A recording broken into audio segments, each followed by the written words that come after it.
ಜ್ಞಾನಮಾಯೇ ನಮೋ ನಮಃ. ನಾನು ನಿಮ್ಮ ಬ್ರಹ್ಮಶ್ರೀ ಸಾಯಿ ಕೃಷ್ಣನ್ ಗುರುಜಿ. ನಮಸ್ಕಾರಗಳು. ಇಂದಿನ ಸಂಚಿಕೆ ನೋಡಿ ವೀಕ್ಷಕರೇ, ಬಹಳ ಪ್ರಬಲವಾಗಿರತಕ್ಕಂಥ ಸಂಚಿಕೆ. ಯಾಕಂತ ಹೇಳಿದರೆ ಕಳೆದ ಬಾರಿ ನಾವು 27 ನಕ್ಷತ್ರಗಳಲ್ಲಿ ಅಶ್ವಿನಿ ನಕ್ಷತ್ರ ಬಗ್ಗೆ ತಿಳ್ಕೊಂಡ್ವಿ. ಹಾಗೆ ಈಗಿರತಕ್ಕಂಥದ್ದು ಎರಡನೇದು ಭರಣಿ ನಕ್ಷತ್ರ. ಭರಣಿ ನಕ್ಷತ್ರದಲ್ಲಿ ಜನಿಸಿದವರ ಗುಣ ಸ್ವಭಾವ ಹೇಗೆಲ್ಲ ಇರ್ತದೆ, ಅವರ ಯೋಗಗಳು ಹೇಗೆಲ್ಲ ಇರ್ತದೆ ಅಂತಕ್ಕಂಥದ್ರ ಬಗ್ಗೆ ತಿಳಿಸಿಕೊಡ್ತಾ ಇದ್ದೇನೆ. ಯಾಕಂದರೆ ನೋಡಿ, ಭರಣಿ ನಕ್ಷತ್ರದಲ್ಲಿ ಜನಿಸಿದವರು ಧರಣಿಯನ್ನು ಆಳ್ತಕ್ಕಂಥ ವ್ಯಕ್ತಿಗಳಂತೆ.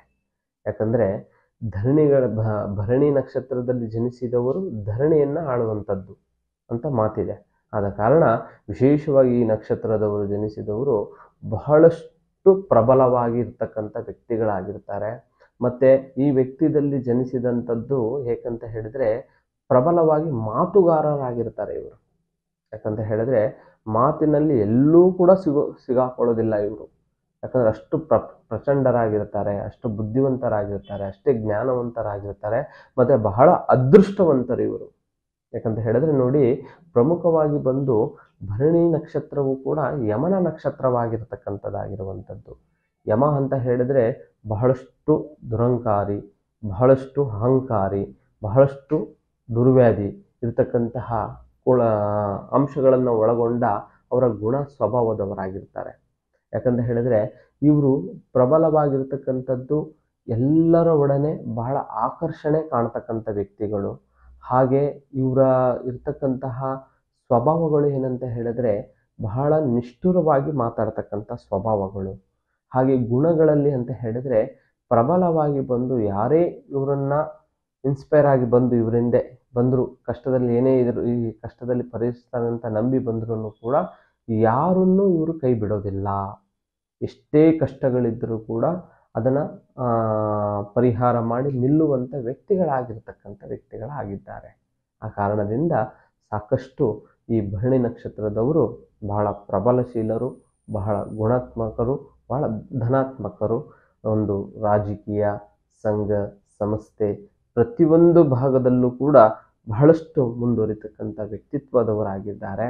ಮತ್ತು ಇವರು ಎಜುಕೇಷನು ಕೂಡ ಬಹಳ ಪ್ರಬಲವಾಗಿರ್ತಕ್ಕಂಥ ಎಜುಕೇಷನ್ ಆಗ್ತಕ್ಕಂಥದ್ದು, ಜ್ಞಾನನೂ ಕೂಡ ಬಹಳ ಪ್ರಬಲವಾಗಿರ್ತಕ್ಕಂಥದ್ದು, ಮತ್ತು ಬುದ್ಧಿನೂ ಕೂಡ ಬಹಳ ಚತುರವಾಗಿರ್ತಕ್ಕಂಥ ಬುದ್ಧಿ, ಮತ್ತು ಎಲ್ಲ ವಿಧಾನದಲ್ಲೂ ಕೂಡ ಸಾರಾಸಾರಿ ತಿಳ್ಕೊಂಡು ಎಲ್ಲ ವಿಚಾರಗಳನ್ನು ಮನದಟ್ಟನೆ ಮಾಡಿಕೊಂಡು ಇವರು ಮಾಡ್ತಕ್ಕಂಥ ಕೆಲಸಗಾರರಾಗಿರ್ತಾರೆ.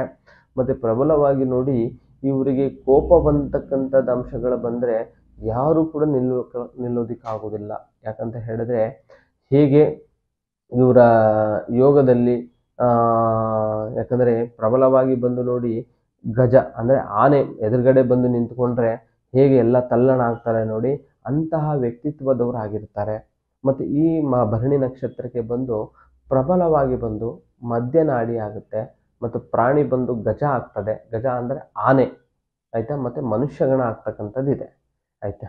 ಆ ಕಾರಣದಿಂದ ಸಾಕಷ್ಟು ಇವರು ಎಲ್ಲ ವಿಷಯದಲ್ಲೂ ಕೂಡ ಬಹಳಷ್ಟು ಪ್ರಬಲಿತವಾಗಿರ್ತಕ್ಕಂಥ ವ್ಯಕ್ತಿತ್ವ, ಮತ್ತು ಹಾಗೆ ಎಲ್ಲ ವಿಷಯದಲ್ಲೂ ಕೂಡ ಮುಂದುವರಿತಕ್ಕಂಥ ವ್ಯಕ್ತಿತ್ವಗಳಾಗಿರ್ತಕ್ಕಂಥದ್ದಾಗಿರ್ತಾರೆ.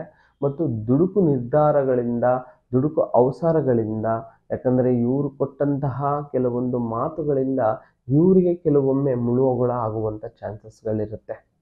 ಯಾಕಂದರೆ ಎಲ್ಲ ವಿಷಯದಲ್ಲೂ ಕೂಡ ಓಪನ್ ಹಾರ್ಟಾಗಿ ಮಾತಾಡ್ತಕ್ಕಂಥದ್ದು, ಮತ್ತು ಎಲ್ಲ ವಿಷಯದಲ್ಲೂ ಕೂಡ ಹೆಚ್ಚಿನವಾದ ಒಂದು ಪ್ರಾಶಸ್ತ್ಯಗಳು ಗಳಿಸ್ತಕ್ಕಂಥದ್ದು ವ್ಯಕ್ತಿತ್ವಗಳಾಗಿರೋದ್ರಿಂದ ಸ್ವಲ್ಪ ಕೆಲವೊಂದು ಇವರ ದುಡುಕು ನಿರ್ಧಾರ, ಆತುರ ಬುದ್ಧಿ ಅಂತ ನಾವು ಹೇಳ್ತೇವೆ. ಯಾಕಂದರೆ ಆನೆಗೆ ಮದ ಹೇರಿದಾಗ ಹೇಗೆಲ್ಲವೂ ಆಗುತ್ತೆ ಅನಾಹುತಗಳು, ಆ ಥರ ಕೆಲವೊಮ್ಮೆ ಇವರಲ್ಲಿ ಇರ್ತಕ್ಕಂತಹ ದುರಂಕಾರ, ದುರ್ಬುದ್ಧಿ, ದುರ್ವಿನಾಶ ಅಂತಕ್ಕಂಥ ಮನಸ್ಥಿತಿಗಳಲ್ಲಿ ಅತಿಯಾಗಿ ಇವರಲ್ಲಿ ಈ ಸ್ಥಾನಮಾನಗಳನ್ನು ಕಳೆದುಕೊಳ್ತಕ್ಕಂಥ ವ್ಯಕ್ತಿತ್ವಗಳಾಗಿರ್ತಾರೆ. ಮತ್ತು ಹಾಗೆ ನೋಡಿ, ಇವರಿಗೆ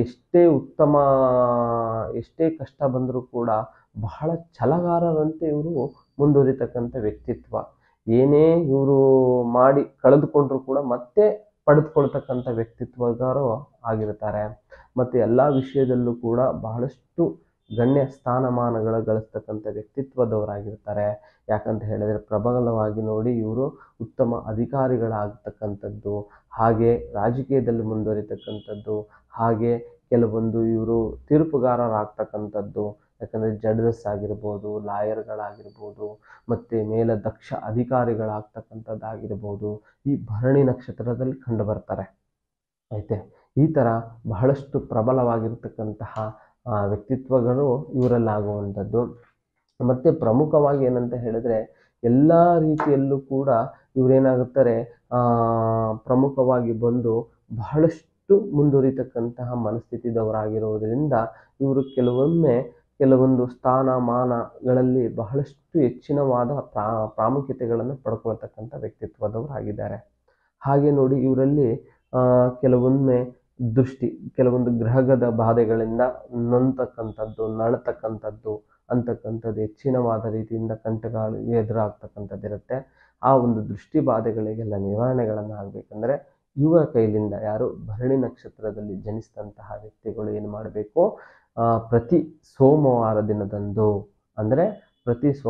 ದಿನದಂದು ಒಂದು ಕಪ್ಪು ಬಿಳಿ ಹಸುವಿಗೆ, ಯಾಕಂದರೆ ಕಾಮಧೇನು ಅಂತ ನಾವು ಕರಿತೇವೆ, ಪ್ರತಿ ಕಪ್ಪು ಬಿಳಿ ಹಸುವನ್ನು, ಕಾಮಧೇನು ಆಗಿರ್ತಕ್ಕಂಥ ಹಸುವನ್ನು ಪ್ರತಿ ಸೋಮವಾರದಂದು ಒಂದು 11 ಸೋಮವಾರ ಇವರ ಕೈಲಿಂದ ಹಸುವಿಗೆ ಬಾಳೆಹಣ್ಣನ್ನು ತಿನ್ನಿಸುವುದರಿಂದ ಇವರಿಗಿರ್ತಕ್ಕಂಥ ಗ್ರಹ ಮೈತ್ರಿ ಬಾಧೆಗಳಾಗಿರ್ಬೋದು, ಕೆಲವೊಮ್ಮೆ ಇವರಲ್ಲಿ ಆಗಿರುವಂತಹ ಕೆಲವೊಂದು ದೃಷ್ಟಿದೋಷಗಳ ಬಾಧೆಗಳಾಗಿರ್ಬೋದು ಎಲ್ಲವೂ ನಿವಾರಣೆ ಆಗಿ ಹೋಗ್ತದೆ.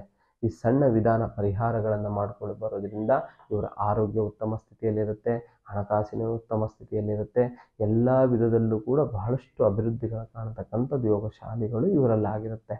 ಹಾಗೆ ಇನ್ಯಾವುದೇ ಕಠಿಣ ನಿಗೂಢ ಗುಪ್ತ ಸಮಸ್ಯೆಗಳಿದ್ದರೂ ಕೂಡ ನಮ್ಮ ಭಗವತಿ ಭದ್ರಕಾಳಿ ಅಮ್ಮನವರ ಪೂಜಾ ವಿಧಿವಿಧಾನದಿಂದ ಪರಿಹಾರ ಮಾರ್ಗವಿದೆ, ಚಿಂತಿಸಬೇಡಿ.